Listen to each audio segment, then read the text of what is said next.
Warren Feral जो इसके author हैं वो एक बड़े यूनिक पर्सपेक्टिव से आ रहे हैं. वो पहले बहुत ज़्यादा फेमिनिस्ट होते थे.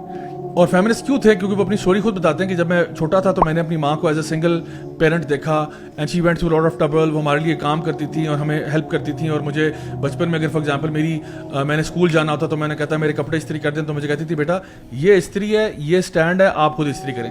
तो मुझे ना काम करवाती थी. तो आई अंडरस्टूड के what challenges you have to go through.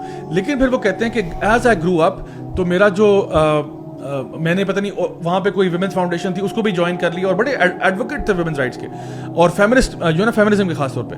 तो कहते हैं कि फिर कुछ अर्से के बाद क्या हुआ कि मेरा जो भाई था at that time I think he was in his early 20s, वो और उसकी गर्लफ्रेंड कहते हैं वो गए हुए थे अपना कोई वेकेशन मनाने के लिए किसी जो ना स्नोई माउंटेनस एरिया में. तो वहाँ पे कहते हैं कि जब वो वहाँ पे गए हैं तो they got into some kind of trouble जहाँ पे कोई हैजर्डस सिचुएशन में वो लोग फंस गए. और वहाँ पे हुआ ये कहते हैं कि मेरा जो भाई था उसने अपनी जान खतरे में डाली और अपनी गर्लफ्रेंड को बचाया. And it was almost as if it was understood कि he was supposed to do this and in the process he died. तो वो ये कहते हैं कि that incident left me very much perplexed कि why did my brother feel obligated कि मैंने अपने आप को रिस्क में डालना है अपनी गर्लफ्रेंड को बचाने के लिए. और वो वाकई में बच गई और वो मर गया बेचारा. तो फिर वो कहते हैं कि मैंने जब मैन के प्रोफेशन देखना शुरू किया कि जी हाईएस्ट सुसाइड रेट्स मैन में है, लोअर लाइफ एक्सपेक्टेंसी मैन की है, 95% of the most dangerous jobs are being done by man. फिर उन्होंने कहा कि मैन एंड वुमेन का एक बहुत बड़ा डिफरेंस ये है कि वुमेन जो हैं they will expect, it's almost ingrained in women to expect a man's protection. For example अगर एक लड़का लड़की जा रहे हैं कहीं पे भी और आगे से कोई गैंगस्टर आ जाता है या कोई चोर आ जाता है तो it is by default expected कि the man would risk his life to protect the girl. तो कहते हैं why is it like that? Why is it कि वो मैन नहीं कहता कि क्योंकि हम इक्वल हैं तुम जाके लड़ो इससे आज. तो कहते हैं व्हाई इज इट इनग्रेन्ड? और कहते हैं कि तो so for women it is ingrained in them that they expect men to be protective and to protect them in that situation, and for men to protect women and to risk their lives is supposed to be something that they have to do in order to win a girl's approval, her love and her respect. यानी man को ये चीजें देनी पड़ती हैं या रखनी पड़ती हैं प्लेट पे कि I am offering you this to win your approval, your love and your respect. फिर वो एक और बड़ा अच्छा कॉन्ट्रास्ट करते हैं कि when a woman feels vulnerable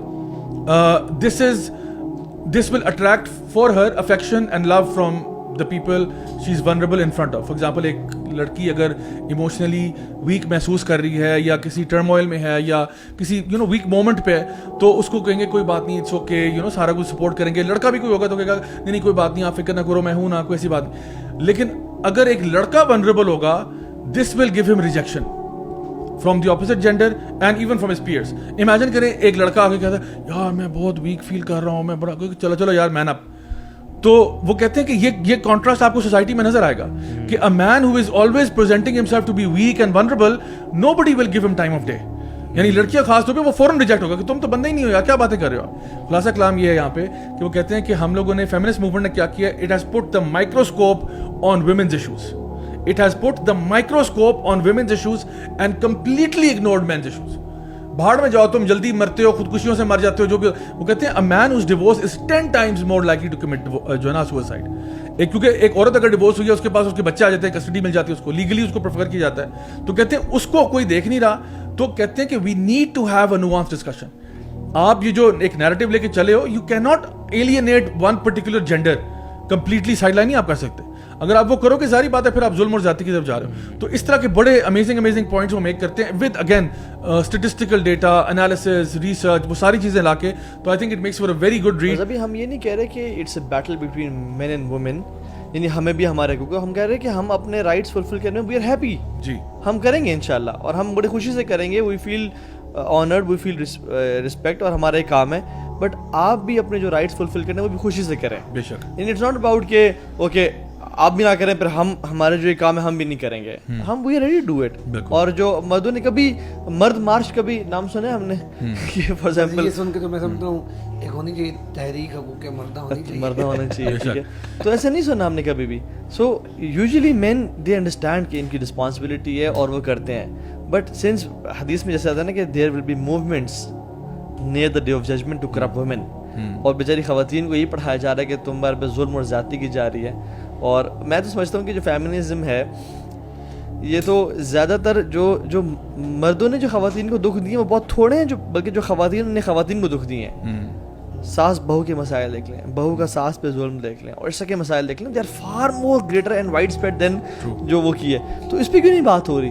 نہیں, they want to create distance between. اور ابھی جو آپ نے اگزامپل بھی آپ کو دیا ہے کہ جو ماریا بی کے پیچھے پڑ گئے ہیں وہ کیا ہے, وہ بھی تو عورت کے پیچھے پڑی ہوئی ہے. اس میں دیکھیں جو اسلام کی فلسفی ہے, پوری حکمت جو ہے قرآن کی, اب دیکھیں اگر مردوں کو ذمہ داری دے دی جائے کہ یار آپ عورتوں کے حقوق بھی ڈیفائن کریں اور مردوں کے حقوق بھی اور رولز ڈیفائن کریں, تو مرد چاہے جتنا زیادہ وہ اسٹڈی کر لے جو بھی کر لے, کیونکہ وہ عورت کو اس طرح نہیں سمجھ سکتے جیسا عورت سمجھتی ہے, تو لازماً کوئی ایسا قانون بنا دیں گے جس سے عورتوں کے ساتھ شاید زیادتی ہو جائے. سملرلی اگر عورتوں کو یہ کہا جائے کہ تم مردوں کے لیے قانون سازی کرو یا ان کے حقوق ڈیفائن کرو, تو عورت کبھی مرد کو سمجھ نہیں سکتی. سوال یہ پیدا ہوتا ہے کہ فیصلہ کون کرے گا؟